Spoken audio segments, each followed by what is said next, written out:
What's up, everybody? Welcome to the Chop Shop, the best 120 minutes of your day. Yours truly, Robert Hatter, alongside Jim Hicks, coming to you live from Houston, Texas. But we're broadcasting all over the world via Facebook Live and YouTube Live. And today is Monday. The date is Monday. It's Fun Day Monday. Wait a minute, I'm trying to find something, y'all. I'm messing with something, and I can't wait to get this. I got Rodwell State, boy. I got something for you, Rodney. I got something for you, Rodney. They swapped my boys, man. Let me make sure I got all my vitals. Let me share the show, everybody, right now. What's up, Rod? What's up, Robert? Rob, I got Rod, Daryl, D, Big Coach, Jeremy Davis is in the building. This for all my fellas right now. Let me get to my fellas right now. It's for my fellas. I'm just sharing the show right quick, y'all. Thaddeus Moody's in the building. Hold up. Boy, that thing loud, ain't it? I'm sorry, y'all. Let me turn it down. No, I ain't turning it down. I'm turning it up. I ain't turning it down. Hold up. I'm sharing the show right now. I got so much stuff, y'all. I know I ain't gonna get it all out today, but I'm gonna try. I'm gonna try again. I'm sharing the show. Everybody need to be doing this with me right now. I have to share it manually, like just like I'm one of y'all. I'm going to my account and sharing it because I wouldn't dare ask y'all to do something that I wouldn't do. So guess what I'm doing right now? I'm over here in YouTube. I'm gonna share it to my Twitter from YouTube. I do this stuff all the time. I do this every day, and so then we can get it cracking. Share the show, and all I want you to do. Reason I say share the show, so somebody else uh can get it. We got new people popping up on here, and I know it's because some of y'all been sharing, and I know some of y'all haven't, and y'all got your reasons. Some of y'all just come on here, Joe Lewis. Some people just come on here and just sneak on here and be Joe Lewis, Joe Lewis. They be peeping around the corner like the Joe Lewis. No, yes, Joe Lewis, for real. We got people that's peeking into the chop shop. We don't know it. Why you got to sneak? Shit, I'm a side piece. The chop shop is a side piece, man. Brandon Weefall, I just thought about that, Brandon Weefall. People don't even think we be knowing they own him, and they be on him. But why they be sneaking? If y'all got some friends that do that, just tell me why. Y'all got some friends. Tell me why you sneak. Tell me why you don't come and comment. Tell me why don't you bring a brick? Because see, I always use this metaphor. We trying to build something here. So I call it, you bring a brick. Everybody who come in bring a brick. Just bring, because we build it. We build, and make sure your brick got some straw in it. Make sure your brick got some substance in it. You follow me? Don't just show up with one of them old, half-made brick. Cause if we stack one on top of you and we get big enough, you might crumble it and tear the whole thing down. You follow me? So let's come with I use that metaphor. I love it. I said, bring a brick. So when you see, everybody should come here to give something. Cause I know y'all time is valuable. Y'all coming to get some. So, but guess what? Other people want to learn from y'all too. It's not just here to hear me. I told you, I'm just the conductor. Y'all, the orchestra. We got some woodwinds over here. We got the horns over there, the brass over there. We got the strings over here, and I'm just trying to conduct it all together. Because I ain't going to tell you, I got so much stuff to talk. I don't know where. But hey, don't trigger me. Because, boy, I got a sermon up in me today. I got a sermon in me today. So don't edge me on. But I met some people on the other day. I was on the golf course just practicing. I don't play all the time. I love the game, but I go practice. I like to practice. I really do. I don't like practice more than to play, but I just love practicing the short game. I love just chipping and putting and chipping. Chipping is one of my favorite. Just that's the shorter shots, not the long shots. See, the driver and all of that. I ain't gonna lie, it takes a lot out of the old man's body. So I hit enough of them just to stay relevant. And somebody on this feed would tell you how relevant I still am after yesterday. I ain't gonna call his name, but his name started with Eric Boone. He'll tell you how relevant this man over here talking about the Dodgers and the Astros. See, some people just don't read the room. Man, they got 1,000 more games left. And you come on here talking about the Dodgers and the Astros.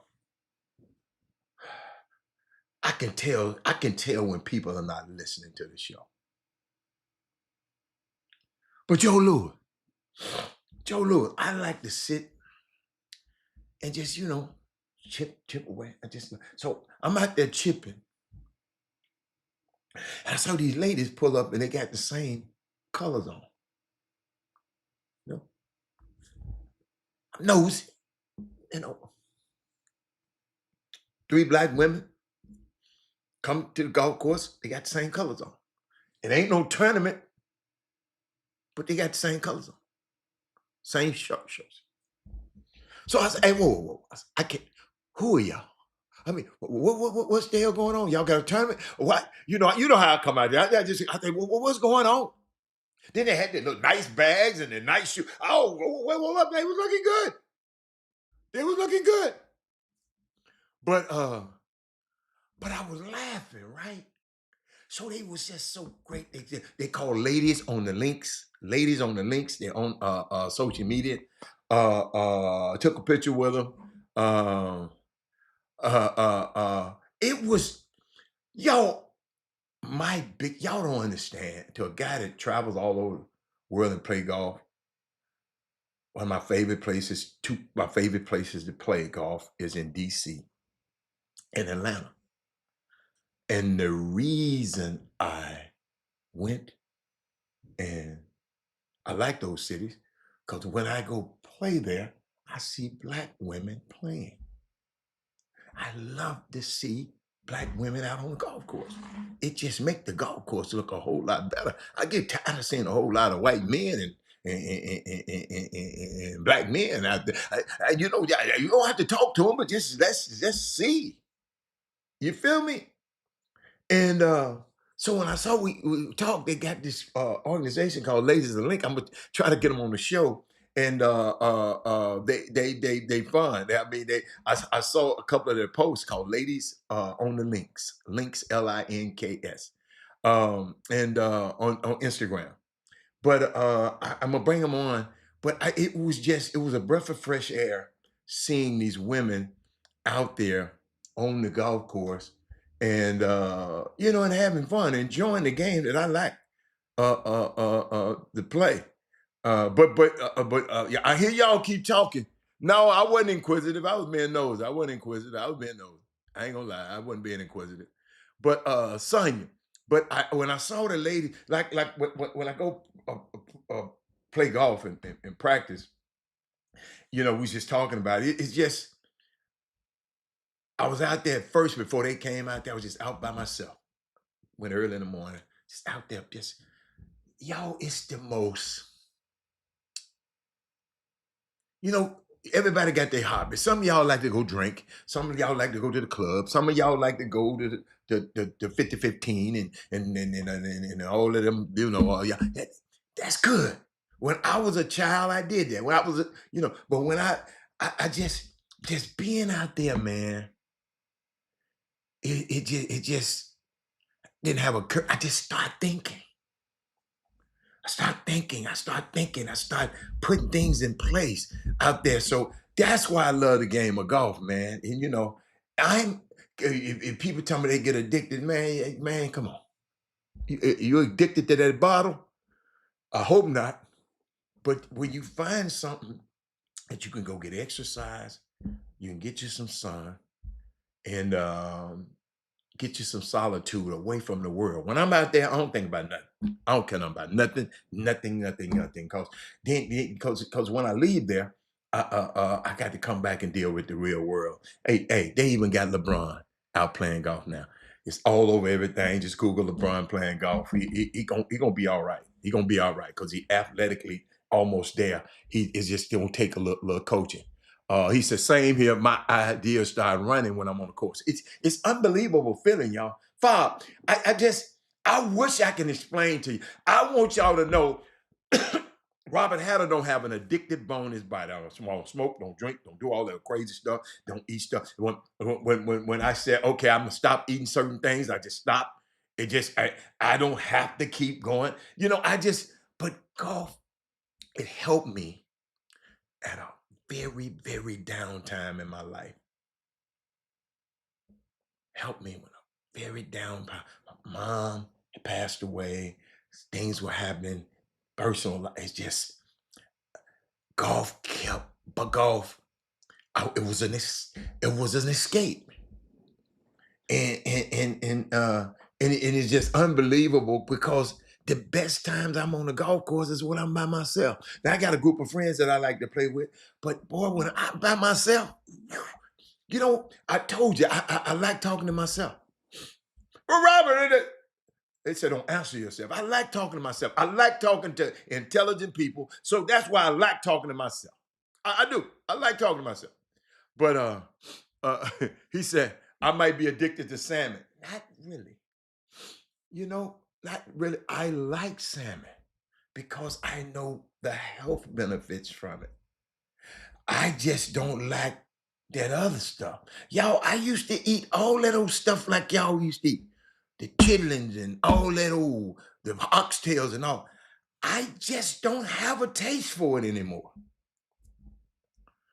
I mean, I just don't like it. Sometimes, just like you stop liking people, it's sometimes I don't know if other people like that. I just, I like salmon, but I just like, yeah, I prefer salmon, but if I don't eat it, it don't bother me. I go eat some, like I had the other day. I had some red snapper, and I eat flounder. Uh, uh, so it's not just salmon. It's just She said, "Dolph, bring a smile to my face." One of my dad's favorites. See, Sonya, Sonya, do you play or you just loved it because your dad loved it? Because my daughter, one of the greatest times, I think she went out and played with me one time. And I'm telling you, she's so much fun. And she can hit the ball. And I ain't never I taught her a little bit, but I ain't know she told me she don't like for me to teach it because I'm too hard. I just said, look here, y'all. Y'all, that's why I tell people I don't like to teach. I, that's I take my hand off the teacher, my hat off the teachers. That's why I always support teachers. Anybody that's teaching, anybody, y'all got the patience of Job. I ain't like that because I'm gonna tell you how to do it, and if you, I'm gonna tell you how I know how to do it, and if you don't do it, I ain't got time for you no more. Oh, son, you play? Okay, okay, son. So I'm not a good teacher, so that's why I don't try to teach. Basketball. I don't like teaching it, but I know I got something that a young man, a young woman would she or he would be a better basketball player if I took out the time to be with him. But my time's so valuable. He said, I remember that, Rob, when you he said with me, yeah, but me and my daughter played.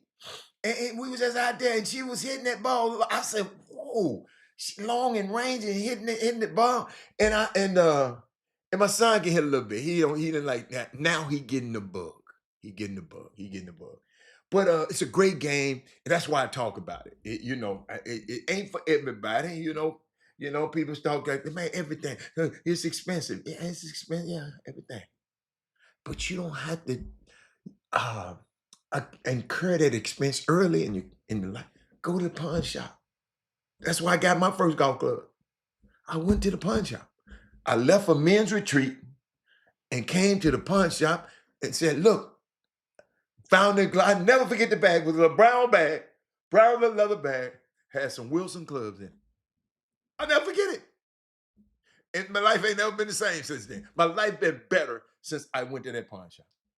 Cause I went to a retreat. I'm out, everybody out there playing basketball, and I left and go back to my where I stand, and I saw the guys out there hitting the golf balls. I said, "Let me try." Dude gave me a 9-iron. I hit that 9-iron, and I hit it pretty good, and I stayed out there until it was dark. Cause I mean, it was I never thought about it. And I was swinging. My hands were callous, were hurting because I wasn't gripping the club right. So when I got back to town, I went to the library and read every book in the downtown library, because that's what my office was, on golf. That man said, Walmart sells a cheaper set than a pair of Jordans. Yeah. Hey, Boone. Oh, look, that man said teach Boone how to take his. But no, but that's. I'm just glad there's so many people on here that knows about the game. Willie Sullivan, when you see him on the game, he plays a lot, and Kevin Freeman plays. Vic Trahan, he come on here, he plays. I mean, it's just a good game. You know, it's a good game it builds character and it reveals your character. If your ass a cheater, you're gonna try to cheat at. But I'm telling you, when you're out there, all that cheating you be doing in basketball and these other sports, let me tell y'all something. If you get, I call it the golf gods. If you try to do something slick out there, let me tell you something.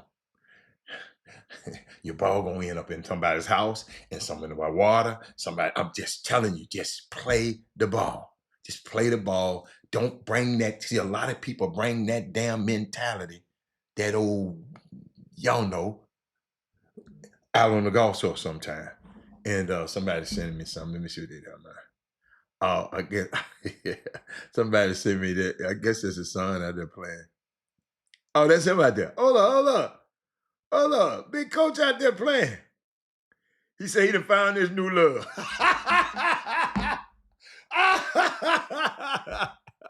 Wow. She said, all those since dad passed, I have not been to interest, only been to the driving range. Hey, Sonya, let's make a time. Me, you, Mike, we're gonna go out. I got you. Okay, me, you, and Mike, y'all find a time, and we're gonna go out and play. Okay. I got you. It's on me. Uh, let's see. Man, but even my son. Now he's such a competitive. He's so competitive, right? We out there in LA and we playing. I know he watching me, and I know he's saying, "How long you been playing?" I told him, I don't know how long. He said 20 something, 30 years. He said, when I play this game 30 years, I'm gonna be better than you. Man, in 30 years, I ain't gonna be playing. What the hell is you talking about? But he just can't stay. He know it, and ain't nothing he can do about it. Ain't nothing he can do about him being better than me. But he just wish he was. It's crazy. She said my son was on the golf team. See? But Aaron Wilford, we just talking about golf. Hey, Sonya, I'm glad you're here. Sonya, I need you to get me some women on here. Y'all got to explain to me what has happened to the thing that I love. Ladies and gentlemen, I'm gonna tell you, if anybody know anything about me, been hanging around me long enough, the Essence Festival was the holy grail on Robert Hatter's uh, list of things to do. Ladies and gentlemen, I'm gonna tell you how. When I was younger, because I had a place here and I had a place in Atlanta and a place in Phoenix, because offices, that's what offices was. So I would leave Houston on January the 1st, go to Essence first, something else second, something else third, Magic Johnson game, Lonzo Mourning. I used to do something for that whole month. For years, I kept doing that. But what has happened? No, it's what you mean by too commercialized. That's a broad statement. I'm talking about people ain't showing up. People ain't in the crowd. The vendors are not showing up. He said owners change and greed is killing the extra festival. Tell me who is greedy. Let's tell me who is greedy. I should have asked you, Far put up there. What is greed? What did you mean by too commercialized? Shit, it was commercialized back then. It was commercialized. Man, I love the Essence Fest. I love the vendors. I love the people walking around. Y'all listen to me. That was one of the greatest events. I'm gonna tell you how great it was. I used to have a company item. All my clients came to town. We all stayed in the same hotel. We all went to the super lounges. We all went to the concerts. We all had meetings. We did everything at the Essence. Uh, this generation just don't want to go. Okay. But then why I stopped going? I don't even know why I stopped going. I'm telling you. I just stopped. And I can't give you a reason. And that's why I'm asking people out here. Tell me he said, they're not charging for an event that was once free. There are okay. Okay. So they getting greed. Since Susan Taylor left, it's gone down. People been saying that on social media. Dad, you got to give me something, Dad, you sound like you've been on Twitter. Give me something that you know. Don't tell me what you know on Twitter. It's too commercialized. It's too broad. Once Susan Taylor left, if I hear that one more damn time, I wasn't thinking about no damn Susan Taylor. When I went to I'm gonna tell you my favorite thing. Going to the airport. Going to the airport. Every beautiful black person all over the world was at that airport. Because y'all ain't got but one airport. I used to just, me and my partner said, man, we just stay there for a little while before we go to our room. Y'all give me something. Y'all know I don't want to hear nobody else's answers. Susan Taylor has left. Man, I didn't go to the Essence Festival because no Susan Taylor. Let me repeat. I didn't know Susan Taylor existed. Then she said, a lot of folk claim prices will skyrocket. Okay. Well, prices should. They're raising prices, but not raising experience. I like that. She said, last time I went, it was just too hot. I almost passed out. Because you out there doing too much. You can't be, girls like that, the old bougie girl, they be on Bourbon Street. I used to love Bourbon Street. Think about it. I used to love Bourbon Street. I'm only one didn't drink. But I'm up and down that joint. I done walk up and down that joint. I done put some steps on my legs up and down Bourbon Street. And matter of fact, one time our hotel was right there it was the Royal Sonesta. We used that right there on the corner one time. Then we used the Ritz right there, and Ritz too damn bougie. And where else we went? We went to another hotel. I forgot the name of it. She said it was hot. Yeah, it's hot. I ain't finna be out there. I'm going to the casino. And I'm going in something. It had day parties, hotel lobby. I went out there for a minute. Everybody had the big old, what's that big old drink? I don't know what the hell that big old drink was. There's a million people walking around with it. Then Shanquetta said, people are also festival out. Okay. Essence has aged. It's now an older person thing. Everybody has their own festival. I like that. See how brilliant that was? That Moody. That's why I love women to be on here. He said they discontinued the super lounges and free workshops. Yes, okay. Man, I'm gonna tell y'all what, the convention center. What? Man, I walk in that convention center. Everybody sleep. I'm up in there. All the women up. And I'm just in there. Just, what? Y'all got to realize this was I was a youngster. Man, I used to had all the energy in the world. Stayed up all night and roamed the what you call it? The convention center during the daytime. And I wasn't worried about being hot. It was hot for me walking down to the convention center, but other than that, I'm good. Let's see. Have you walked on at the end of Bourbon? Man, listen, I stopped drinking out there. Have I ever walked to the end of Bourbon? Yes, I did, but I don't. It was different. I don't, but I didn't nothing bad happen to me. He said, I had two friends that were sales executives in Chicago. They said once Evans was sold, the priorities changed and the Espen Festival changed. But I don't think about it like that. I'm talking about to a guy who used to love it. I wasn't worried about the priorities and the executives and the priorities, Troy. I wasn't worried about that. That is smooth. Man, it was a bunch of beautiful black women there. Do you think I'm caring anything about a damn Susan Taylor and some executives and their priorities? I wasn't thinking about it. Maybe people don't like beautiful black women no more.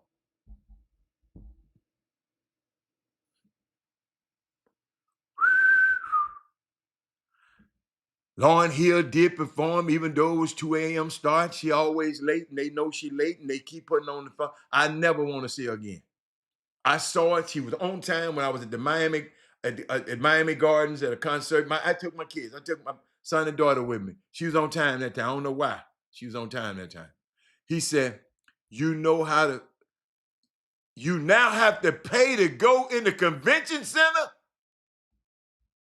Oh hell no! I'm done with them. I'm done. That's all you had to tell me. I'm done. That was my refuge. The convention center. Man, I wish I had the white on the phone with me. I wish I had all my dudes that used to go down there with me. I wish I had my people with me. Yo, I was big in New Orleans. And they done messed it up.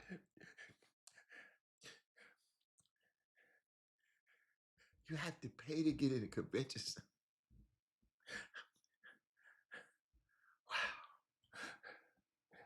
Keisha used to give a party. Insight Marketing used to give a party all the time. Y'all the greatest thing. The part, y'all, and all the time I just knew people, and you got in front of the line, and they done took all that from me. That's why I'm glad I asked y'all. See, I needed to ask y'all. I got another question for y'all. Yeah, I'm talking to y'all today. I need some help. I need somebody to text somebody on this one. Paul Pierce said he's a better pure scorer than MJ, Allen Iverson, Kevin Durant, Stephen Curry, James Harden, T-Mac, and LeBron. He said he was the best pure scorer. Hold on. Let me put it. Let me let y'all hear. Did I got Paul Pierce? Let's watch it.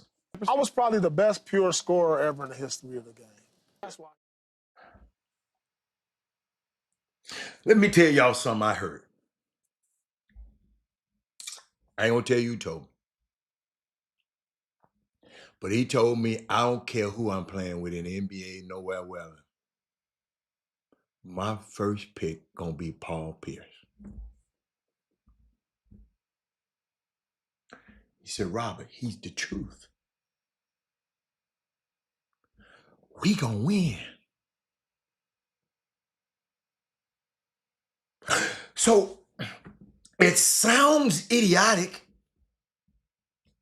but this person who told me he was a bad dude too. But he said if I had to win a game, I'm, we just can pick up out here. He said my first pick gonna be Paul Pierce.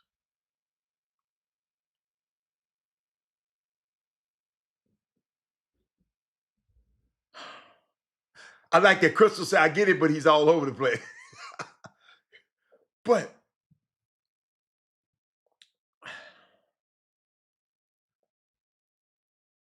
he said, I felt like he was being sarcastic.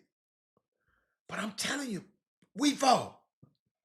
When another pro tell me this, and he didn't tell me this on no podcast. See, a lot of these dudes doing this podcast stuff and saying crazy stuff for clicks now. I'm just letting you know that now. But the man said, Rob, if I'm picking a team, he said, all that NBA stuff. If I'm picking a team of all them NBA, all of them, I'm picking Paul Pierce. He said he ain't picking nobody else second. I'm picking Paul Pierce first because I don't want him on the other team.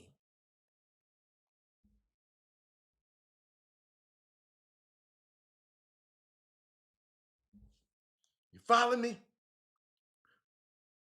But then I go back.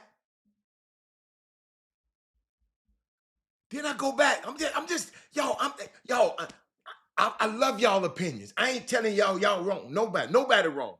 But watch this. Somebody broke it down. Watch this. Paul Pierce, or Michael Jordan?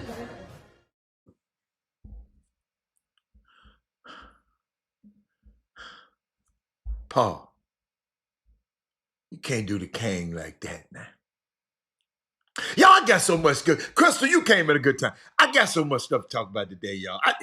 Let me keep going.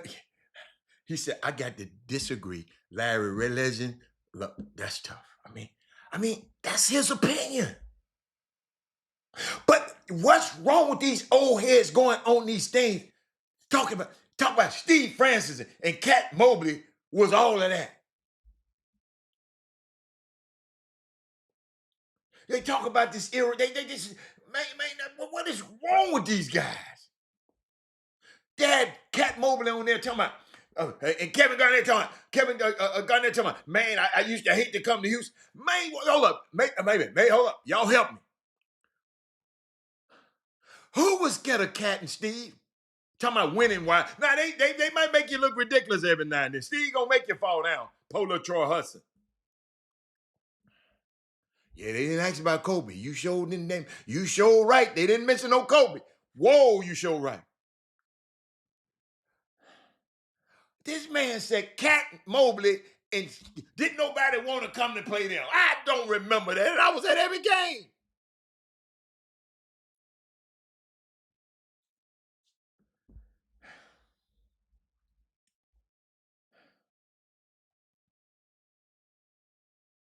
I got a question. Can I be? What you said, Rob, a minute ago? Can I be inquisitive?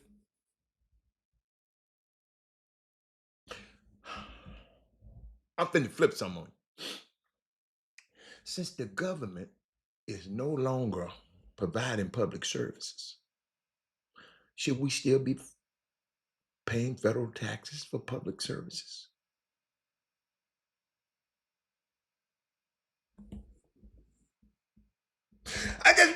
Rob, I wanted to be nosy, but Rob, I want to be inquisitive.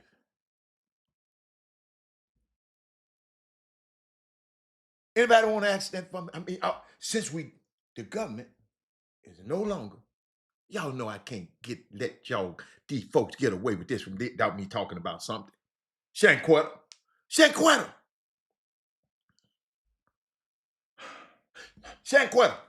Put a pin in that one. You know I'm gonna come back. Then I saw where the Rock. I told y'all the Rock is gonna get rid of this little dude around here frowning up at everybody. Did y'all remember we talked about this? Cam Whitmore. Everybody Cam Whitmore. Man, I sure wish. Hold up. Listen. Y'all talking about Jalen Green ain't this and Jalen Green. Y'all the only reason we got Kevin Durant is because of Jalen Green. Because Phoenix, they wanted him. Y'all don't like him. Y'all don't want him, but Phoenix wanted him. Phoenix, hold up. Phoenix wouldn't give the Rockets 2 second-round draft picks for Cam Whitmore. They could have had him in that deal. The Rockets said, hey, give me 2 picks here. But now he finna go up there to Washington, D.C., where he from, and shoot all the damn balls. Him and that boy Trey Johnson, this is what they gonna be doing. Watch this. This is what they gonna be doing. Give me the watermelon, bro. Give us the watermelon, dude. Bro, give me the watermelon, dude. Bro, give us the watermelon, dude. Give us the watermelon. This is where we're at? This is where we're at, bro? You was. That's why I don't like dogs. But that's how them dudes gonna be fighting over the ball. Trey Johnson and Cam Whitmore. Oh my God. Y'all wait. You know I'm gonna talk about the summer league, but y'all I can't wait. I can't wait. But to my young people, share this show to my young people. Bob, you know what I'm talking about. Cam Whitmore would come out there, y'all, when they played the Rock. He wouldn't pass that thing through. And Emmitt said, okay, I'm going to just let him go out there and just shoot himself to death. Then I'm going to put his ass back on this bench because he ain't going to do it the way I want him to do it. And y'all got to quit and watch and don't be posting this mess and reposting this mess that people be putting up talking about Emi Udoka wanted Jalen Green away because he was trying to DM what's the girl? Drea. And I saw some people, man, putting that back up. That man don't want her, man. Listen to me. That's a lie. Somebody texted me the other day and sent me a video. Watch this. Send me a video. So I just want y'all got to start being aware, man, of this stuff, man. Send me a video. Watch this. Hold on. Let me make Shanquetta. Watch this. Hold on. Absolutely nothing. I tore my. Watch this. Man, the Bucks really showed me what loyalty means. Absolutely nothing. I tore my Achilles going to war for them, and they waved me like a parking ticket. Just like they did Holiday and Middleton, who sacrificed every limb for that city. Milwaukee treats real ones like leftovers. And then there's Giannis, Mr. Innocent. That's AI generated, y'all. Y'all, people can take what I'm saying right now and put part of my voice in there and have it. Y'all have to watch this kind of stuff, man. It's called misinformation, disinformation, and malinformation. Malinformation when it's done intentionally to hurt you, like malware.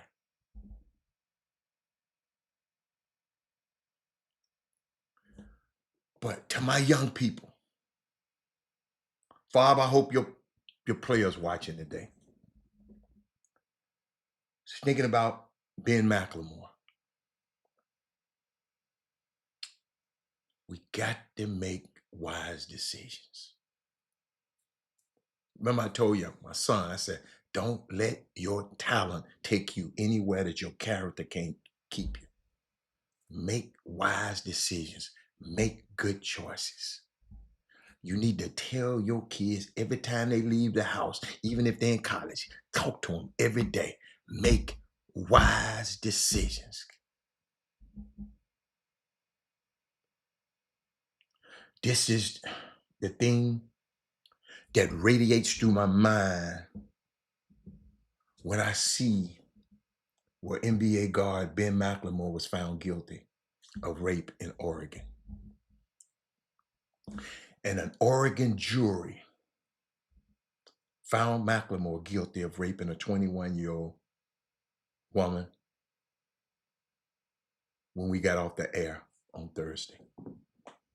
So I've been had to hold this since Thursday. Over an incident during his time when he played for the Blazers. 11 days for the trial, 10 hours of jury deliberations. He was convicted on several charges. I don't want to get into the details. If you want to, you can go get it. But he's going to jail for some time. It's a young kid that used to play basketball at what they call it, Cornerstone Christian here.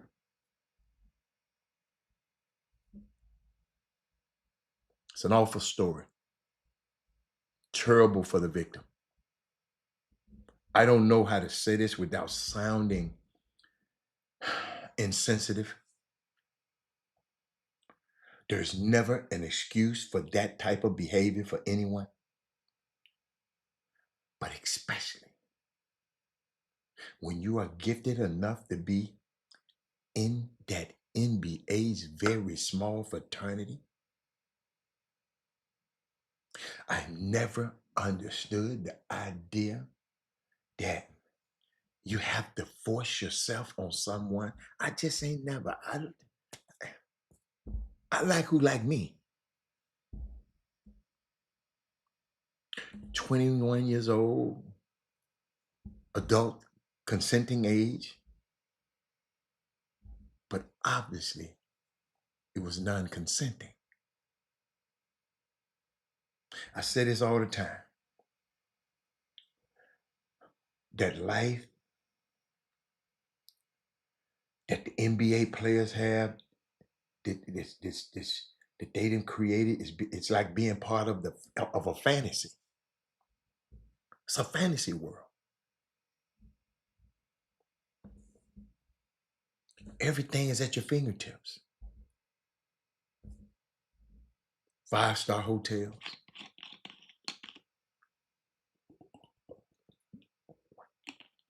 The income twice a month during the season.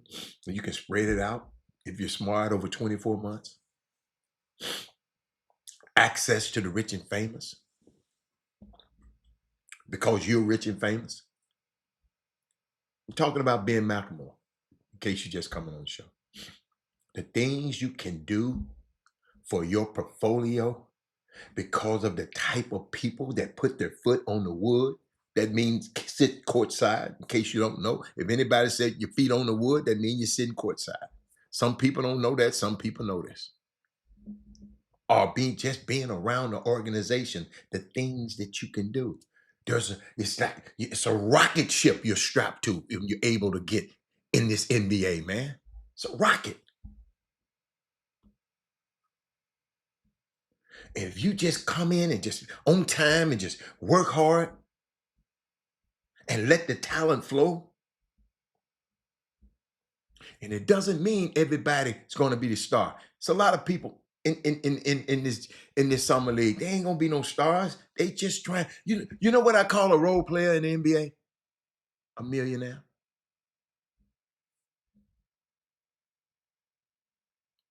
And I'm not going to factor. I'm not going to factor out about the mental health piece, dynamic, circumstances that are part of somebody's life's timeline. Because I know this kid had a hard life. That doesn't excuse anything in this case. And let's not mince words. But my Lord, you want to talk about a divergent path? Ladies and gentlemen, Ben McLemore, the hard part of it is getting to the NBA. You made it. At that point, all you have to do is not mess it up, Crystal. There's no gray area in this. It's sad. It's disappointing. Young athlete. Listen to me. Dude told me today, if she's not sober, don't bend her over. You cannot get hot and bothered at a party and mess with a girl without her consent. If you're an athlete, you're going to be held to a higher standard. You have to move with caution. You got a man with a jet plane, can't even get on his jet plane. I'm going over to the entertainment now. Sean Combs. This man got a plane.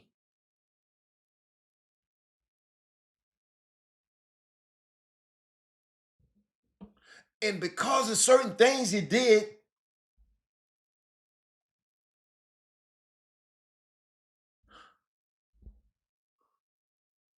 he's not able to enjoy the fruits. That boy built an empire.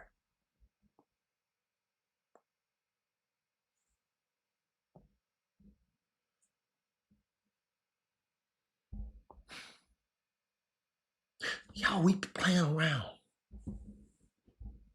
Our kids, Ben McLemore didn't have to be here. Go read the story.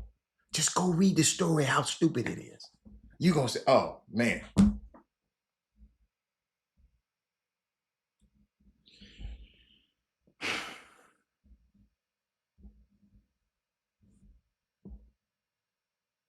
Got to make better decisions.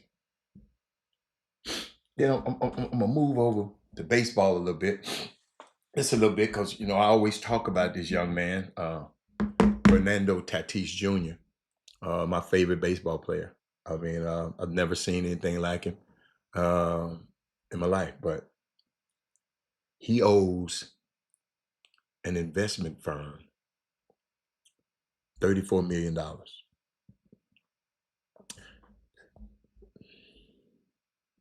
Now he's suing them so he don't have to pay them. This is one of the shadiest things in sports. Let me tell you. There's this company, it's called Big League Advanced. They advance you money. Essentially what they are is an investment firm that provides athletes some upfront cash in exchange for a percentage of their future earnings. They have deals with hundreds of baseball players, including Tatis Jr. and Eli De La Cruz and a bunch of others. And they have ventured off into football and basketball. And the way it works is simple. When Fernando Tatis Jr. was in the minor leagues in 2017, he was given $2 million upfront in cash. I don't know how they taxed that, but they gave him cash upfront. Even the giving of that, how did they tax that? I don't know. I'm just thinking. Cash upfront. If he doesn't make it to the MLB, he doesn't have to pay the money back. But if he does, he owes them 10% of his future earnings. Just on the field, not endorsements. Fernando Tatis Jr. initially praised the arrangement. He praised it. He said it allowed him to hire a personal trainer, eat better food, and upgrade his apartment. But then 4 years later, Tatis Jr. signed a $14 million, 14-year,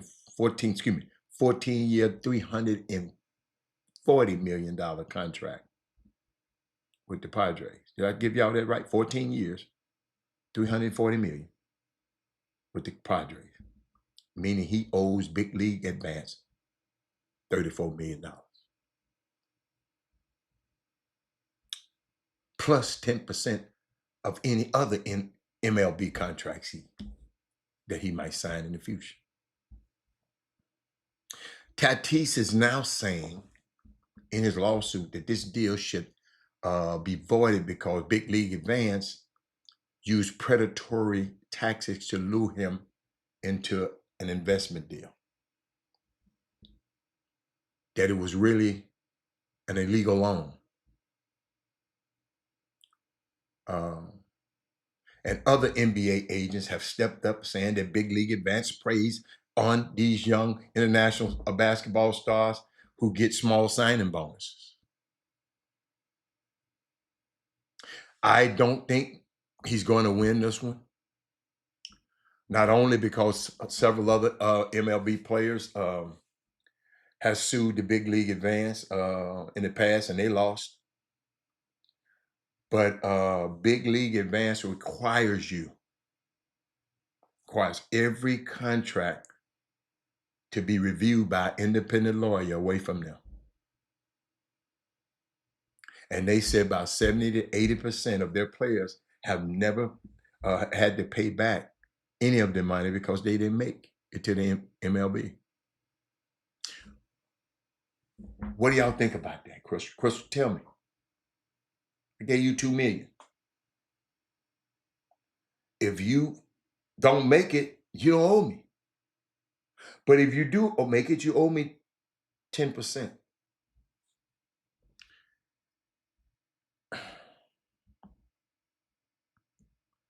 They didn't force him to take the money. Y'all talk to me. Is anybody there? Jones, what's up, baby? Well, I got something for you too. Drone, I'm just sitting there talking about Tatis Jr., the baseball player who was advanced $2 million when he was in the minor leagues. In exchange for if you make it to the majors. If you don't make it to the majors, you keep the $2 million. I mean, I ain't gonna ask you for the $2 million back. But if you take this money, you're gonna owe me 10% of all your future owners in it. Major League Baseball. Not your endorsements, just Major League Baseball.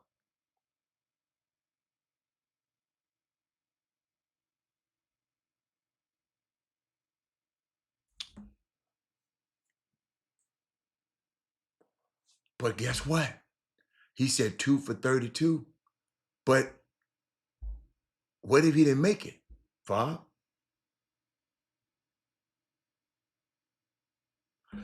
You know the problem I have? And I'm gonna see if y'all gonna bring it up. Pay what you owe. Eric said pay them people. Sanquetta, why is it crazy? Tell me why it's crazy. I knew y'all was gonna talk about this. I got my girls in the building now. Fellas, y'all gonna have to become my girls finna ask me some real questions. Would he have made that 3 without? That ain't the issue. They didn't make him take the $2 million. You had your right to go and get an independent lawyer away from here. You're gonna have to pay this man. Hold up. I wonder what would you say if the man wouldn't have made it to the league, then you would have said, well, tough luck for him. He shouldn't have put up the $2 million. Because there's no way I'm signing that. So yeah, pay up. That company bets on the 1%. Absolutely. I'm waiting on y'all to say something. I'll tell you the problem I have. I'm gonna wait on y'all a little bit. Come on. I'm gonna wait on y'all a little bit. Come on. Give me some more. He got to pay. Yes. Know what you're signing. Oh, he knew. Hold up. He knew what he was signing. Hold up. Let's get this straight. Tatis knew what he was signing. It was all right when them folks gave him that $2 million. But once them folks, y'all, I've had this problem.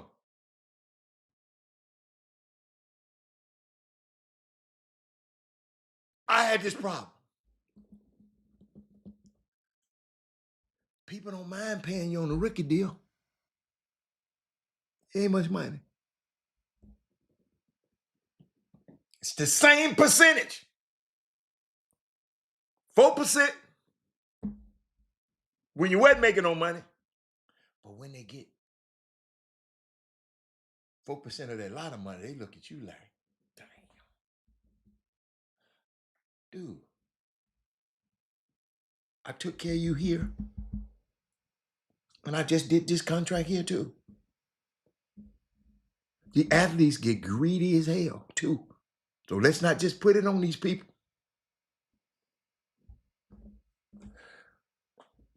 He must have needed that money. Now he got to go pay. He could have bet on himself, but he didn't. Let me tell you something. Glad you went there, Drones. See, I got my people on here with me now. Shanquetta said, know what you're signing. Okay, but Shanquetta, watch this, Shanquetta. Shanquetta, what did I tell you? And Shaniqua. What? I got Shaniqua. Boy, I got the S's. I got the S's in the building and the Marquesas in the building today.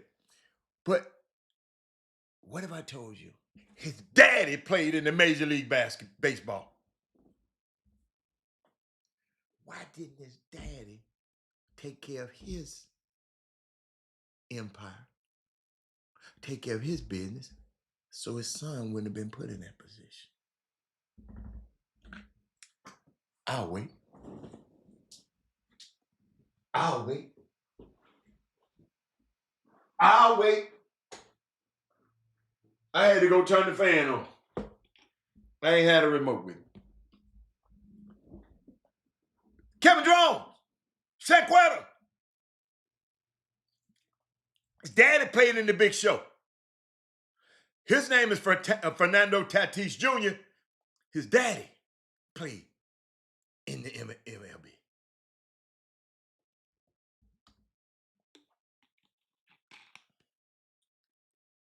Oh, his daddy knew he was going pro. Go look it up. His daddy knew. His daddy had him on the pipeline to be a pro. But his daddy didn't take care of his money. Because if his daddy took care of his money, his son wouldn't have to be in that position. Y'all, ain't nowhere in the world. I ain't gonna even go there. Same thing some of these grassroots coaches are doing. It's just they hope loyalty is... No, this ain't the same thing.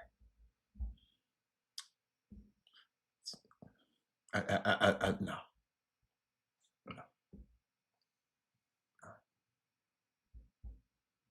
I don't equate that to that. He said, seem like they're just not fiscal responsibility and knowledge of contracts. You know, I don't think y'all understand it. He got knowledge of the contract because he know he own. It ain't that he don't have knowledge of what he signed. Let me help y'all. He knew what he was signing. He knew he owed them people. It didn't matter when it was the people were paying him the money. He was just in the minors. He might have not made it if he got hurt, got beamed. They wasn't gonna ask him for the $2 million back. So now when you got to pay me, he read the contract. He knew exactly what was going on. And yes, it was predatory. They did it to Altuve. They do it to everybody. You can decide that I'm going to live off this little old money they're giving me in the minor leagues and wait. What somebody said, bet on myself. I said, I'm going to give me $2 million to give me a trainer. Give me See, me, I'd have been negotiating the terms. I would have negotiated terms. Man, I can't give you 3%. I can't give you no more. I can't give you no 10%, player. I appreciate this $2 million, but I tell you what, I put in an addendum. You give me this $2 million, I make it to the league, I make it to Big Show, I give you $10 million back. That's 4 times your money. But I negotiate.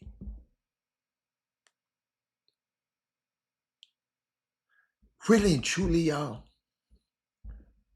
that man gave that man $2 million in cash. That's in 2017. It's 2025, man. Don't you think that man wants some of his money back?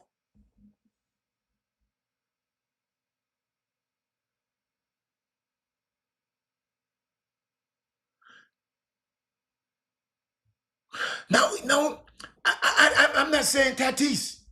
Y'all gotta understand, they from a third world country. They down in somewhere in the Dominican, somewhere. Where they from down there? And it's a poor country down there.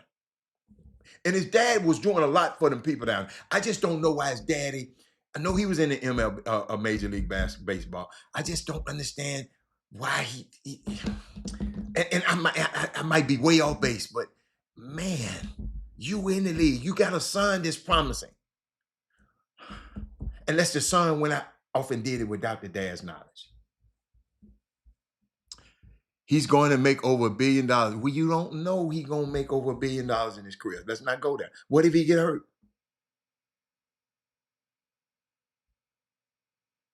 I don't go by what that seems like. I mean, it's just an interesting thing, man. And he ain't the only one that happened to. Got some grassroots. Somebody said something real cool. Send me this. Man, the dude said, he said, man, no matter your stars. You know how y'all be, my son a 4-star, my son a 2-star. I didn't know, y'all ain't never said no stuff like that. Only thing I would tell somebody if they said what they can do. I said, man, I tell you what, set it up. Let him, hey, let's set it up. My son a 4-star, my son a 4-star, 4, 5, 5-star.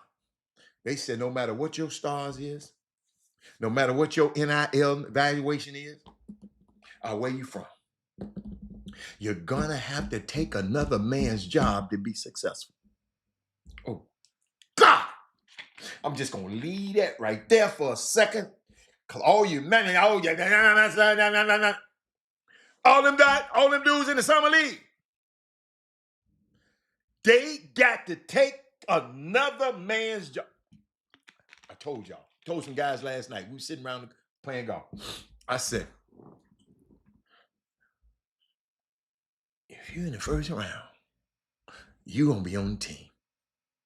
So all them dudes, 30 guys in the first, they on the team. Some of the second rounders going to be on there too. So we'll say let's set 10 of them. Let's just set 10 of them. Make it.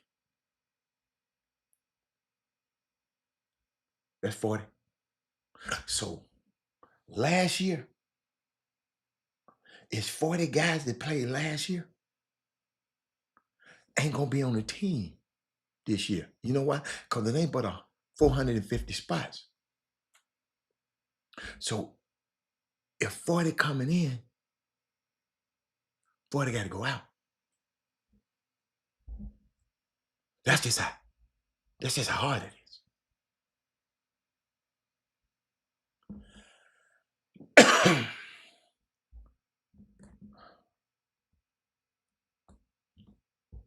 You got to take another man's job.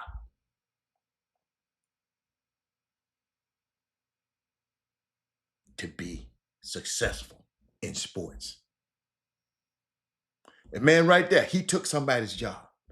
He probably can tell you who job. Emmanuel Davis took somebody's job. Or he wouldn't have been in the league.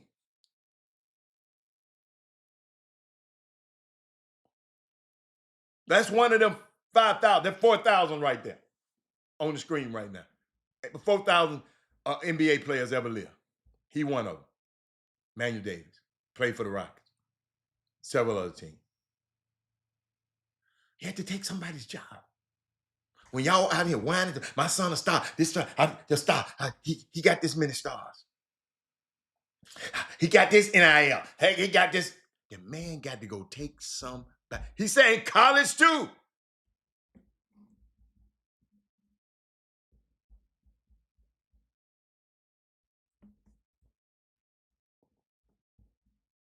Dude said, a big coach said that's why he hate when these people call these high school kids pros. Just look at the summer league. Man, this summer league, man. Did y'all see the first game ever? The first game in the summer league? I think Minnesota. Who it was? Tell you who it was. The Heat versus the Spurs. Y'all, the halftime score was like the first quarter of a regular NBA game. These dudes couldn't hit nothing, man. It couldn't make nothing.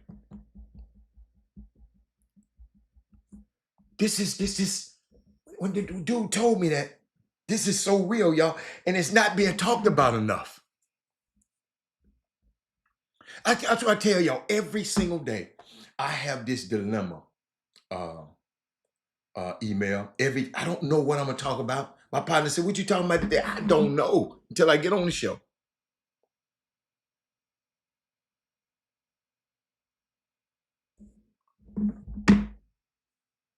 Them stars don't mean nothing when the ball thrown up. I saw some.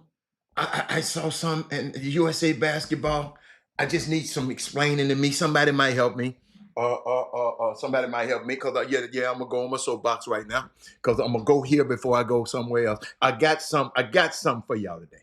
I really have. So y'all need to be sharing it with your friends. I got some that's gonna put on your heart and your mind. And you know you gotta understand. I have this dilemma every day on this show. Should I talk about what's trending? Should I go to ESPN? I go to my board over here. Let's go to ESPN. Well, let's find ESPN. Then I click on see what's happening on ESPN. Man, I ain't doing that. What they got?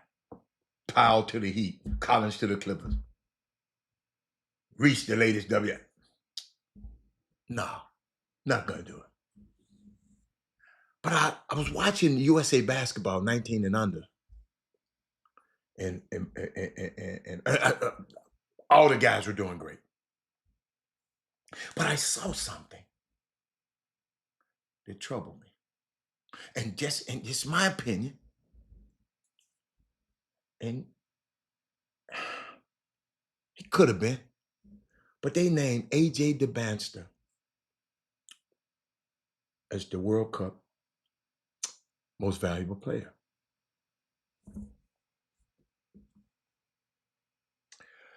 AJ DeBanster, ladies and gentlemen, you know, everybody talking about, got the money from what's that? Brigham Young. What's the name of school he going to out there?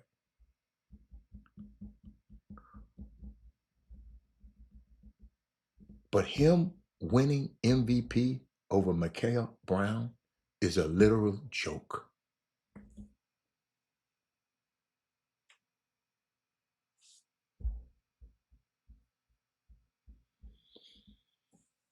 It's a joke. This is an example of giving a player an award based on reputation. Everyone knows if you watch that the best player on that USA team, if you watch any one of them games, it's on YouTube. Go back and watch them. It's that young kid I told y'all I saw when I was out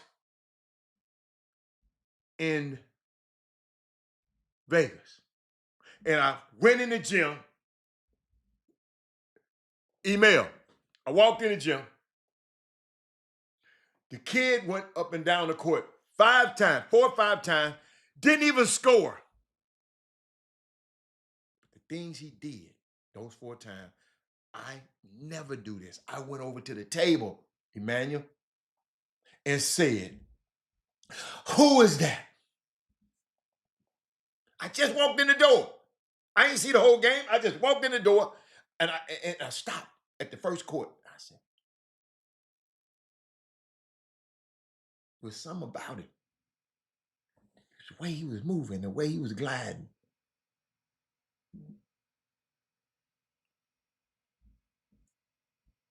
I was sitting here and I asked the partner of mine, I said, "Dude, who is this dude? I ain't never heard of him." He said, "That you sure got good eyes." I said, "What you mean?" He gonna be a McDonald's All-American, Robert. Next thing you know, he a McDonald's All-American. He go to Louisville. I just wish he had went to a black coach. I'm sick of them dudes this good going to get another white coach a raise. Nothing against you white guys, but come on, man. Come on, come on, man. Brown played great. However, AJ was a reasonable pick. He was a reasonable pick. I'm gonna give you the averages. Mikael averaged 23 points. AJ 20. AJ shot 68% from the field. Mikael, 45. AJ shot 11% from three. Mikael, 47%. 11 to 47. Free throw percentage, 82, 84, same. Rebounds, AJ much taller, got averaged two rebounds more than Mikael. Mikael averaged 4 more assists a game than AJ. They turned the ball over the same, and AJ had the ball the most. They had the same amount of steals per game, and the efficiency rate was about the same. It wasn't controversial by giving AJ the nod, because if this close, you got to be, and somebody called it the brand wear. Mikael going to Adidas school, AJ going to a Nike school, and USA basketball is ran by Nike.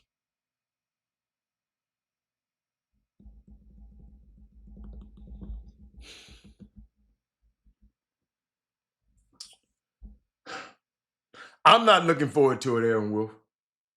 The hell are you looking forward for? What if? And I just looked at this, y'all. Let me make sure. Did I put it up on them? Did I put it up on them? Oh, I didn't send it to myself. Oh my God, I didn't. But I just looked at something. Mikael Brown led the team in efficiency, points, assists. He led the whole team.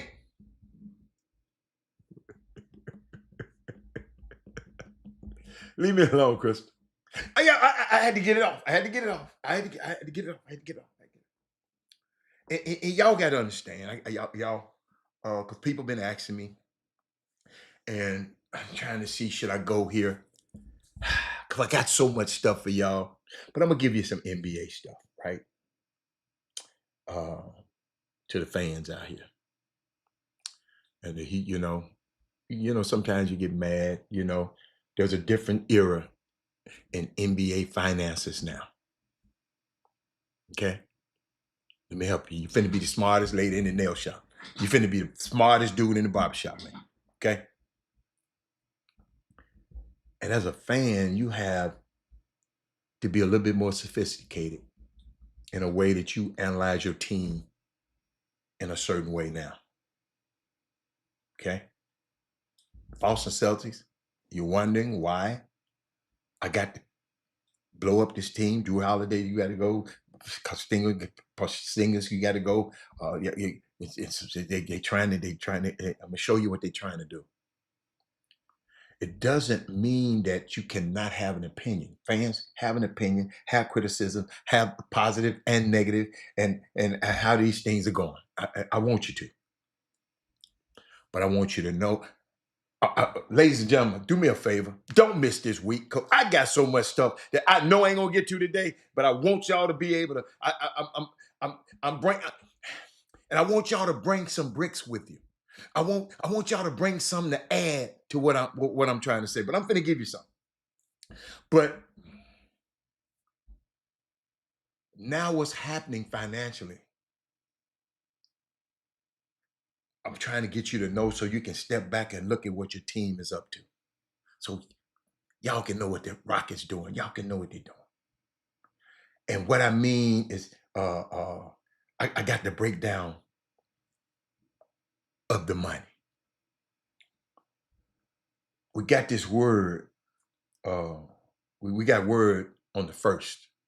First. That the salary cap for every team is going to be just over 150 million. Okay, 150 million. That's how much you can pay on your team. Okay, Crystal, 140 million. That's all you got. When you're selling them big old houses down there, that's all you got is 150 million to work with. Let's just say, Crystal, you got 150 million, and you got to buy all them houses. You got to fill you some houses to get in the game, but you ain't got but 150 million to do it. Hit 154. That's all you got. The luxury tax threshold is where we tend to throw our eyeballs at. It's just under 188 million. That means if you go over the 154, you're into the luxury tax, and you got to pay a dollar for dollar how much you went over the 154. Okay? When you hit 188 million, you got to pay. You're doing too much. We now understand there is a first apron and a certain level of penalty. When you hit apron, all it is a penalty. Okay? It's a penalty. So the second apron, which most people are trying to avoid, let me give you the first apron first. That is 100. See, you remember? The luxury tax was 180, just under 188 million, right? So if you go a little bit past it to 195 million, you're in the first apron. So we finna slap some. You finna get a ticket. You had to pay money first, but now with the luxury tax, but now you got to pay a ticket. It's something a little bit more severe for you. That wasn't enough for these owners. So you get to the second apron. The first apron wasn't good. These owners say, I'm finna spin. I want to win. So you get to the second apron, you can't do anything. You can't trade nothing. You got to trade every trade you got. If you trade Robert Haller, if you trade me for Aaron Wilford, our salaries got to match. You can't aggregate any salaries. You can't do nothing. You can't do nothing. You restricted. You're handcuffed. You can't do nothing. The second apron, you can't do anything when your roster get up to 207.8 million. When you get up that high, I want you to know some of the teams. So somebody asked me, Robert, what about the teams at the salary floor? The teams that being good steward of their money. Chris?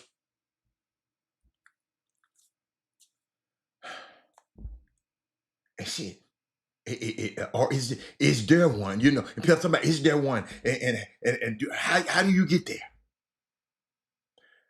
The ceiling is just under 40 million. You can't pay your team under 40 million. Your ass gonna get in trouble then too, because that's them people money. That's them players' money. That other money, the players they put it in a big pot, y'all. Right? It's called basketball related revenue. The owners get this amount, players get this amount. So the players allotted amount for this year is 154. Some teams ain't paying but 140.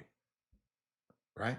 Because they are the folks that are oftentimes involved in the buyout market.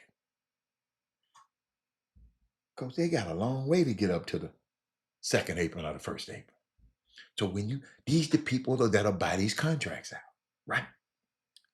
Expiring deals, when you got guys like 1 year left on their deal, that could be made. Then it's off the next year on the books. See, some of these teams trying to bring on a salary, cause what? So they can get themselves back up where they supposed to be, because they below the salary cap. So they're always cutting deals. It's not, y'all, listen, and I know it's not fun as fans. I'm just trying to give y'all an overall view so y'all can know what's happening when these teams doing this stuff, right? But it's something you have to have it's at your fingertips. As your team is doing what they're doing, you don't understand why the Lakers can't do this. You don't understand what's going on here. I got some LeBron stuff for y'all too in a minute. As your team is doing this and pushing it all in, some teams pushing it all in, like Boston did. if you're a middling franchise and you're hoping that you have enough, or there is some teams that ain't much action at all. It could all be how you fit in the financial breakdown of the NBA CBA. CBA means collective bargaining agreement structure. By the way, it's a 10% max increase on max contracts every year. They want everyone to spend. You got to spend because it's the players' money, but you can't spend too much. They want you to spend because even the people that at 140, they got to get up because you got to pay them players that money. But guess what though? That wasn't enough to stop people from spending. The way they decided to make it real unattractive to the big spender was to limit your basketball ability to improve your roster. That means you can't send big coach and Aaron Wilford to a team for Crystal Fordham. They got the match dollar for dollar. They take away. They're gonna take away your signing trades. You can't even do that no more if you're in the second apron. Whether you're talking about aggregating salaries, what I said, you can't do that. You got to make it. You got to make the dollar for dollar window. They making the dollar for window much tighter. It got to be to the dollar. If it's $48.68, it better be $48.68 coming being. That's what they're trying to do to keep these owners from spending. Right? They trying to police themselves. This the owners trying to police themselves. Cause it's gonna find some owner, man, I got more money than y'all. I'm gonna spend. So we're given, they give you a smaller mid-level exception. They do a whole lot of stuff. What else they take away your biannual exception? What else they do? That's how they get them. See, them owners don't like to be restricted. Can you imagine telling a billionaire what he can't do? Well, man, you can't get that player. Why? Because we owe the second apron. We can't do nothing no more. Now what they gonna do? They got to get below the second apron. That's why you see what Boston just did. Let me keep going. See,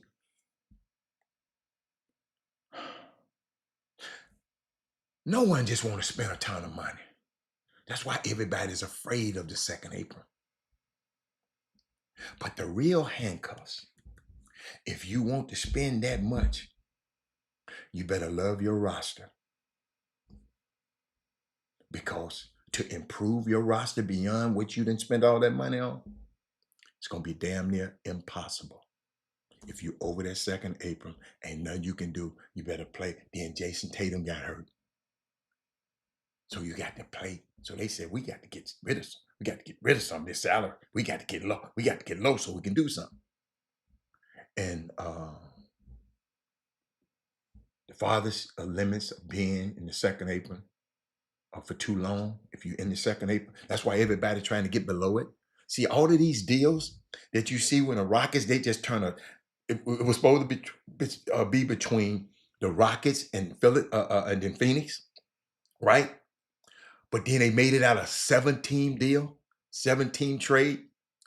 And people talking about the largest trade in history. It didn't change the Rocket deal. What it did is just moved everybody else. Money's around for everybody else and pieces around for everybody else. The Rockets still got Kevin Durant, who they wanted, and whoever they got who they wanted. You follow me? But you had to use other teams to facilitate it because what? They had money under the cap. I hope y'all getting this. Then, if you're over the cap too long, they'll freeze your draft pick. And you can't trade it to nobody. You freeze it. You can't even move your own draft pick. You got to take it. You can't trade it. All of this if you go over the second apron too long. And then they'll make that instead of whatever you picking at, they'll push you to the back of the first round. Clint Capella, thank you. Clint Capella, I forgot about him already. These are the things you haven't seen yet. Cause this ain't happened yet. Cause everybody what? Trying to get below that. I'm just telling you what these people up against when y'all get to tell me, man, why did I get this? Why did they get this guy? Why did they get? They trying to get below this apron, right? Because no one is crazy enough to stay at this the second apron that long. So the irony is the teams that have been doing it. There's always some to make them stop doing it. It's just something to make them stop doing it. You know, before we get in, I was thinking about it with the Suns. The Suns, they losing. So guess what? Bye, Kevin Durant. Bye. They finna get rid of your boy Bradley Beal now. Man, I don't mind paying, but if I'm losing, y'all not good enough. Winning to spend the money, but not to be no lottery team. Matt Ishmael don't mind paying. And then they don't even own their own picks. They don't own no picks. They can't beat nobody. They old and they expensive. And they in the second apron. No, we got to get out of this. The Celtics were headed that way, but because they were sold. And the sale was a main driver of all these moves that they're making. And B, Jason Tatum got hurt, so it make it academic at this point. Jason Tatum, right? We ain't gonna compete for nothing. Let's blow this thing up. Let's get below the apron so we can what? Have flexibility again. I hope y'all getting it. Oh, the apron restricts you because you done spent over $207 million per year. Let me see. Somebody else asked me, Robert, we have, and I told him, I said we got currently, I think we got 5 teams currently above the second apron, and they trying to get down. The quicker they get down, the quicker they can get to moving, doing some more. Only one of the 30 NBA teams is below the floor. That's Brooklyn. You got Chicago. I think they got 148 million, 10 million above the floor. But I think Brooklyn is at 112 right now, just a second right now, because they got some, and that with the addition of what's his name, Michael Porter Jr. brought on 40 million, Nick Claxton 25 million plus, but everybody else on that team, Brooklyn's team, making $6.8 million or less. That's a lot of young'uns. This is a different era, y'all. And somebody asked me, Robert, do the fans need to know? I want to tell them, my people ain't no fans. My people bring their bricks. My people, we all in this together. I want to let y'all know because it's a different era, and I think y'all need to know. A great example is from this last summer. The Knicks fans needed to know why they couldn't keep Isaiah Hartenstein. It wasn't that they didn't want to pay him. It was about it wasn't even about their desire to pay him. It was about their ability to pay him. And he was an early bird free agent, meaning that they could only give him the greater of 175% of what he made the year before, which wasn't that much. You feel me? On the mid-level, on a mid-level. And he wasn't gonna take that because what? OKC offered him that bread. For him, he was being offered double the money at OKC, so he had to go. But you mad at your team. You follow me? Question, Rob. If you're repping Bill, his contract is $50 million, what would be an acceptable buyout number you would take on his behalf? Would you want the whole? No. I want Bill out of there. I want him out of there. They don't want him. He don't want them. Right? But what happens is he have to take enough of a pay cut because you can't stretch the provisions of the contract out unless it can only be 15% of the whole salary cap. So that's why he had to give back. He got to give back some money. So when they stretch it, it won't take up 15% of Phoenix's salary cap. You follow me? That's why they ain't saying, man, give me that money back. They saying that the rules are I can't stretch it because if I stretch it, because you making so much, it'll be more than 15% of the salary cap of the salary cap, and we can't do that. So they just trying to say, dude, this is what you got to do. They working this right now. You get us down to here. We can do y'all. We can do you like we did Damian Lillard. That's what Damian Lillard did at Milwaukee. Y'all got me? You cool, big coach? You got that one? What else I was talking about? Yeah, but it is the era the fans, they expect, some fans just expect to know. There is no, y'all got to realize there's not too many people in this space that's talking front office stuff. You follow me? I started doing this stuff. Chris Walker started asking me questions. Guys like Big Coach start asking me questions, and now we got segments like this for fans that are inundated, and people would want to talk about front office talk. This stuff is boring to me, but I'm getting texts right now. People say, "Man, I'm glad I understand this a little bit more," as opposed to, "Hey, most fans, hey man, this dude play good. I love him, man. I'm glad he on my team." This apron talk,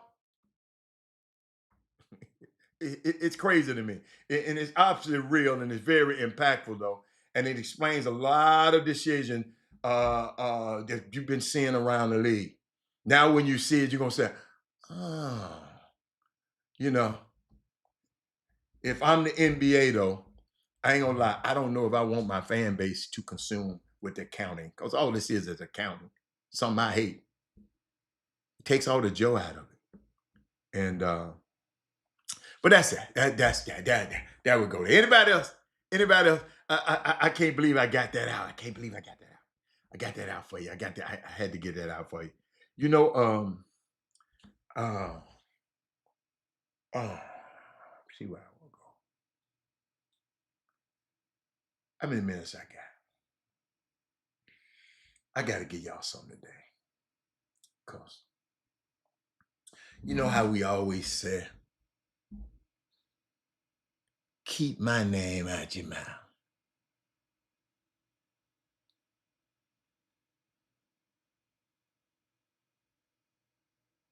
Keep my name out your mouth.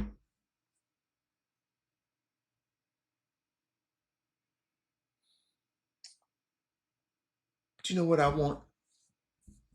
Crystal, I want people to keep my name in their mouth.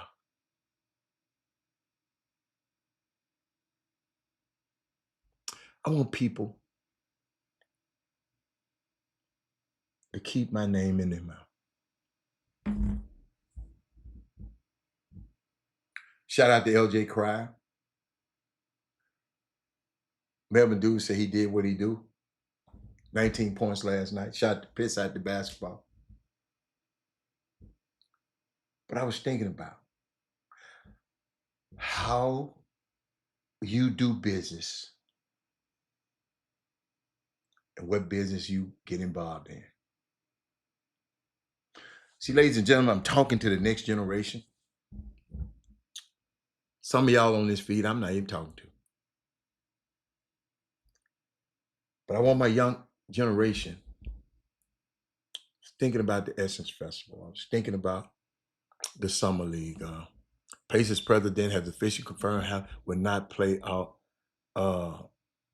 David. I think David, ain't that your name? David, I can't believe I remembered your name. David, we know Halliburton gonna be out next year. All right. Kyrie got the same injury, David. I don't need the president to confirm it. All you got to do, Kyrie without way before him, and he might not come back. He might not come back before the playoff, before the end of the season. So of course, Tyrese Halliburton gonna be out. Jason Tatum got hurt before him. So yes, that's not no big news. But Dave, I have to recommend this book to y'all. I've been reading, and I think it would benefit you. It's a book by Carter Rankin. Carter Rankin, entitled "Love Letters from Corporate Brands to Blacks." See, I'm sitting here watching. Talked about the NBA. What else I talk about? I'm gonna talk about the summer league. I talked about Ben McLemore. Talked about Fernando Tatis playing in that entertainment industry. Talked about the grassroots basketball. Talking about stars.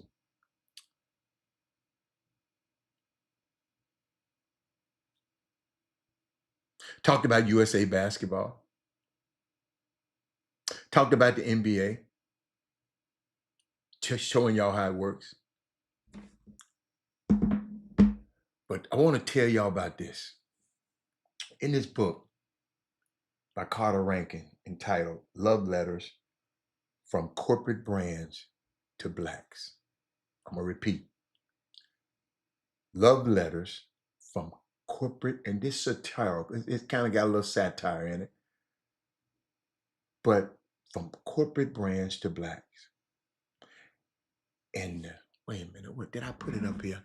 I didn't. I'm gonna put it up there right now. I got to let y'all see it. I'm gonna give y'all a visual, because this what caught me. It's what caught my eye, and I said, God, gotta read this book. I gotta read this book. Hold on, where is that?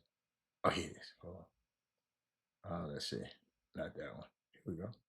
I'm gonna send it and put it on the screen. Send it to myself right quick. In captions, let me show you how the book look. I got to show you how the book look now. Hold up. Let me name it. Give me a second to name it. 1.9 mil. That's all I'm gonna put. 1.9 mil. Now let me put it over here on the screen. Let me see. Can I drag it up there on the screen? Watch this. I saw it already, David Jeremiah. But watch this. Watch this, Doc.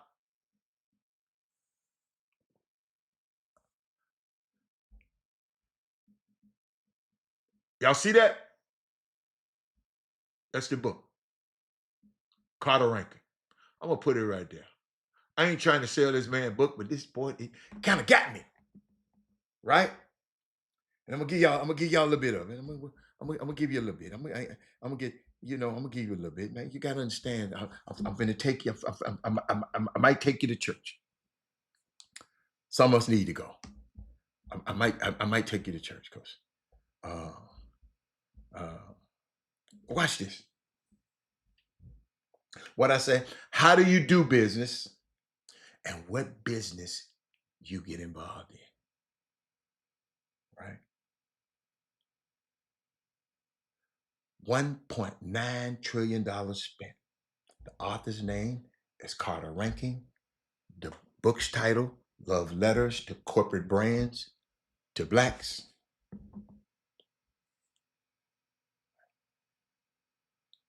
In it, he unpacks how our community spends $1.9 trillion every year. $1.9 trillion every year. And it's getting ready to blow your mind. Getting ready to blow your mind right now. Collectively, wow. With what our community spends, we could buy Apple, Tesla, and Netflix and have change left over. You follow me? Hold on. It's my pastor. He said, we spend, I want you to write this down. You're going to have a family discussion tonight. It's going to mess you up. We spend $3.8 million a minute. $3.8 million a minute. That's why people couldn't even comprehend why, when I was sharing with you what I saw about the unearthed, that what we were spending pre-boycott, we were spending $12 million a day at Target before their boycott. Their boycott was started by Tamika Mallory, Jamal Bryan, and their crew.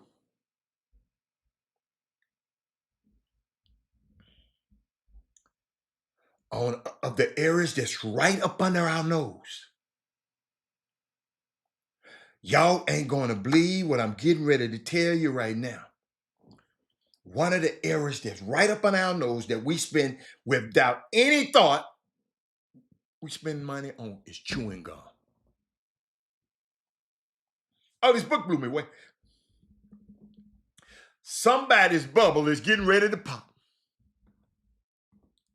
When they find out that black people spend, what they find out what black people spend. Write this down. Y'all ain't gonna believe it. $120 million a year on gum. Repeat. $120 million a year on gum. We account for 25% of all chewing gum sales. 25%. I didn't know this. 25%. Every time you go to, you see where they put it at the counter when you, 25%. And if you don't understand the context of what that means, we are responsible for 25% of the chewing gum sales when we are only 13% of the population.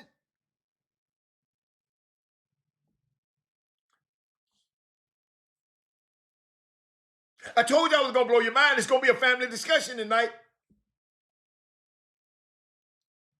And yet, they accrue $21 billion. Here it is, $21 billion a year is amassed from chewing gum. And yet there is not one chewing gum company in America that has one black person on its board.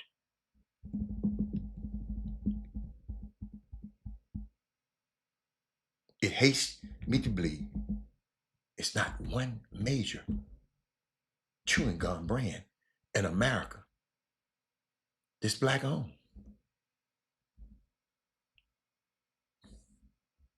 At the corner store, at the liquor store, got lottery tickets, chips, and right there by the cash register is the gum. Juicy fruit is not bearing us no fruit.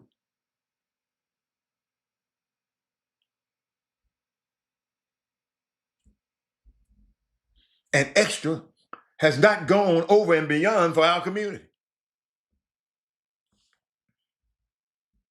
That should immediately make the gum in your mouth stale that you bought 2 packs today. It should make the gum in your mouth stale and leave a bad taste in your mouth.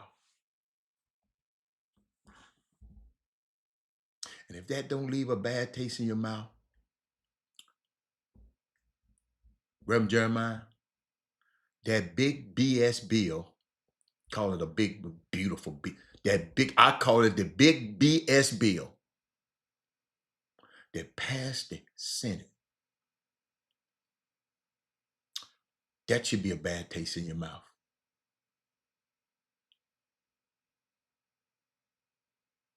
Ladies and gentlemen, the leaders of this nation who claim to be Christian committed the most un-Christ-like thing since slavery.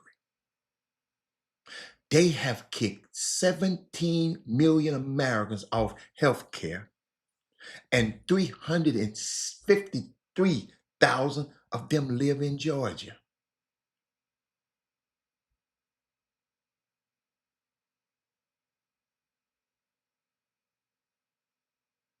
They cut $186 million off of food assistance for families.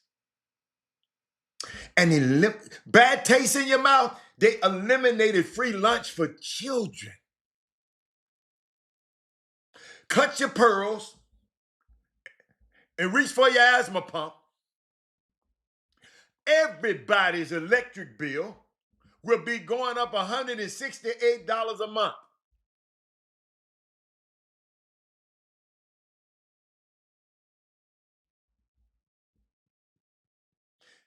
And at the same time, they're giving $1 trillion tax cut for billionaires. Don't y'all know? You can write, you go buy you a plane, you can write it all off. Not to mention what happened last week.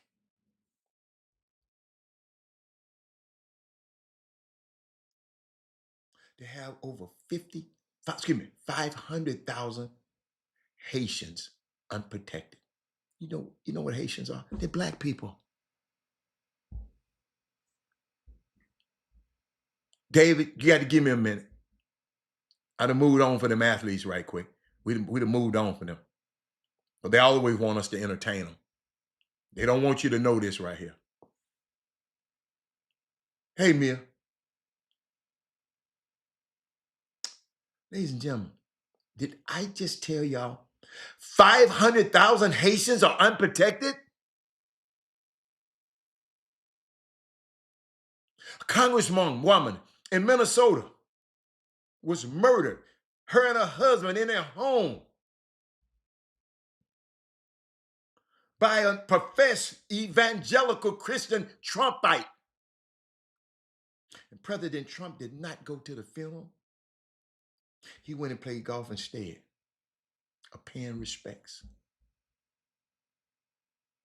I know I got to stop a sports talk show to talk about this. I told y'all the Chop Shop was derived from the barbershop. We talk about everything. Chop Shop, chopping it up in the barbershop. We chop it up. We live in the world. The Chop Shop, we be in the world's messiest intersection. Where it cross sports, high school sports, pro sports, politics, race, everything on this show. We sit in the world's messiest intersection, and we sit and talk about this stuff. We sit and be about this stuff, and we talk and debate it out, and we come out. See, I'm not just giving you this information for nothing. Believe you me, keep coming on this show. We're gonna have a solution for this. Watch this. Watch this. This man didn't even go to the funeral of a congresswoman who got shot by one of his overzealous Trumpites. Ladies and gentlemen, in America, there are 800 billionaires, 800 people who benefit from this big BS bill.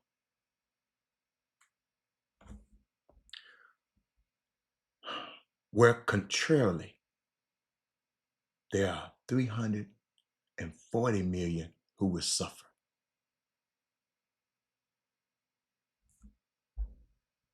What they don't understand, what you don't understand, is the majority of the people on SNAP, the majority of the people collecting food stamps are white people. But they hate black people so much that they will injure themselves just thinking they're punishing us. Ladies and gentlemen, 437 hospitals were closed in rural areas. They cannot get to even the estimate of how many people that would die in the first 3 years because of the absence of Medicare and Medicaid and the closing of these hospitals. Ladies and gentlemen, they have you should have a bad taste in your mouth. They have opened up in broad daylight alligator Alcatraz, fit for canines, to house immigrants. While white and evangelical churches have stood by and said nothing.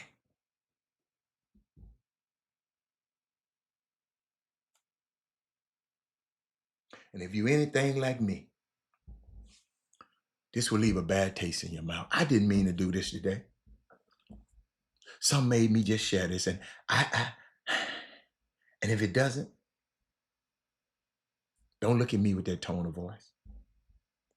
As if you've never experienced something that leaves a bad taste in your mouth, that makes you suck your teeth and roll your eye. That's what this doing to me. When you see little children unkept and rude, when you put change on the counter, when they put the money back, you put the money back in the cashier's hands. When you call somebody and they don't answer the phone and they text you back,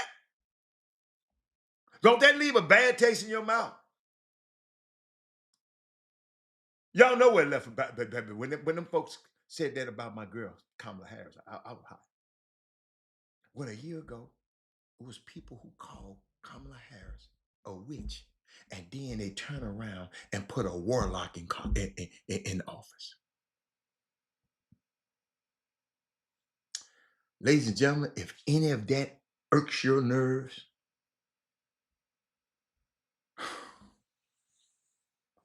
you know how I feel. I had to get that out, but I want to talk about Summer League. I want to talk about LJ Cryer. It's day 2 versus San Antonio. He played 23 minutes, 19 points, 1 rebound, 2 assists. He was 3 of 7. He was shooting, like I said, he was shooting the piss out of the basketball. He was 5 of 7 from 3. He had a great night. VJ Edgecombe. Oh my goodness.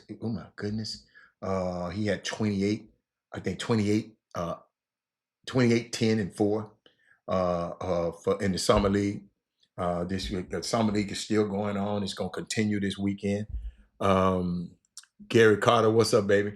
But I can't wait. You know, I've taped all the games. I haven't seen all of them, but I taped all the basketball games. Summer basketball. I'm going back and watching because it's just certain things I want to see. Certain things I want to see. But I'm gonna tell you something else happened this weekend. Before I get off this show, this little young lady we're gonna talk about step back threes. He said, "Yeah, we need all of that." How about the representative from Alaska who sold out her concert? Yes. Jay Jackson, these folks, Jay Jackson, remind me tomorrow. We're gonna talk. These politicians ain't your friends. Y'all hear me? And the government is not business. So all you, one of my pots, man, I'm voting for Trump. I'm going with the businessman. Man, the government, United States government is not a business. And then you wasn't too damn smart. You choose a dude that done got bankrupt 6 times, but I'm going with the business. It's the dude told me that. He don't understand how I think about him now. I don't know. I don't know if I'm gonna make it to Vegas yet. I don't know. I don't. I could, but I don't know. My kids might have something else for me. But government is not a business, y'all. These people are not your little friends. They are there to make sure that we can eat, that we can breathe good air, and we can get clean water. This is not a business. To elect someone thinking that this country is anything, the state house, any city is a business, is the dumbest thing in the world to do. What Mr. T said, we should pity the fool. But all of us have to suffer because people thinking Then you go and double down and do that. Then you elect somebody who been bankrupt for 6 times, and you're talking about this is big. Government ain't business. So even if you thought it was a business, you didn't even elect a good business person. So what are we doing exactly? Listen, and I'm going to end it with this one. Until we land on the reason why they actually elected him, it's because they feel so tiny and small and insignificant. The only thing that they have to hold on to is this made up construct of whiteness. Y'all, that's made up. If you don't know it's made up, go look it up. It's made up. Ain't no that thing is white. That will give them some dominion over some people, over other people. At what cost? Your health, your teeth, your very brain cells. Man, these people are willing to give it all up for this fictional and mythical superpower that somehow this man promised them, that he himself don't possess.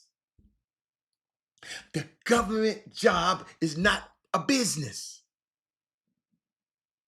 The government's job is to facilitate power and distribute resources. I gave y'all a civic lesson months ago. The United States prints money. It's the reserve currency of the world, at least for the unforeseeable future.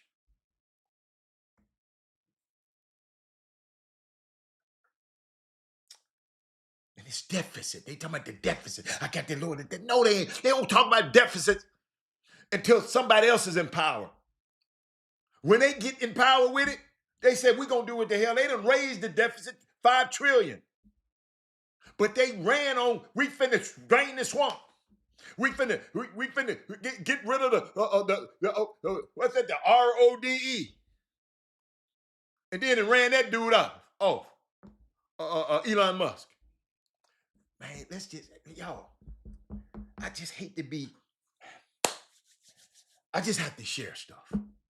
I ain't trying to be too, I got to share. I'm communicating life with you. So you don't never want to say, I didn't know that. I didn't know that. I didn't know that. Harold Timmer, let me get out of here. I worked in mental insurance, mental health, and Medicare cuts is going to lead to reduced service, lower. Yes. But I got to get out of here, y'all. You know what? I didn't mean, y'all, I'm serious, y'all. I got all of this in me. Y'all got so much sports for y'all. I got some for you.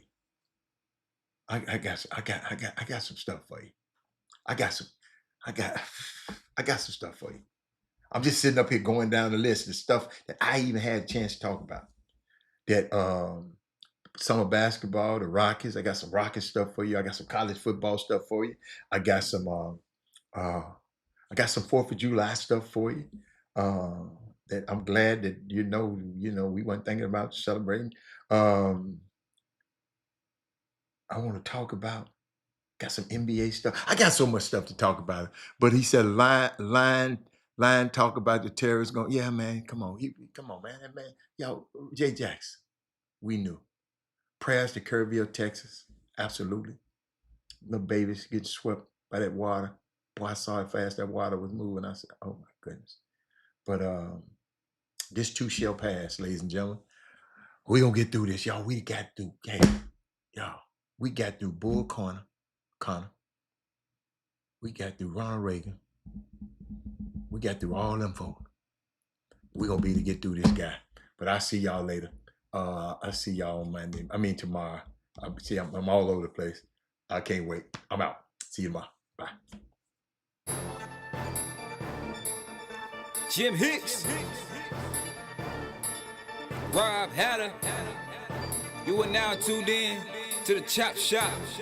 I'm retro. Let's get it. We in the Chop Shop. We live in the Chop Shop. We talking sports talk. We live in the Chop Shop. We in the Chop Shop. I'm talking sports talk. So turn your dials up. It's live in the Chop Shop. We in the Chop Shop. We live.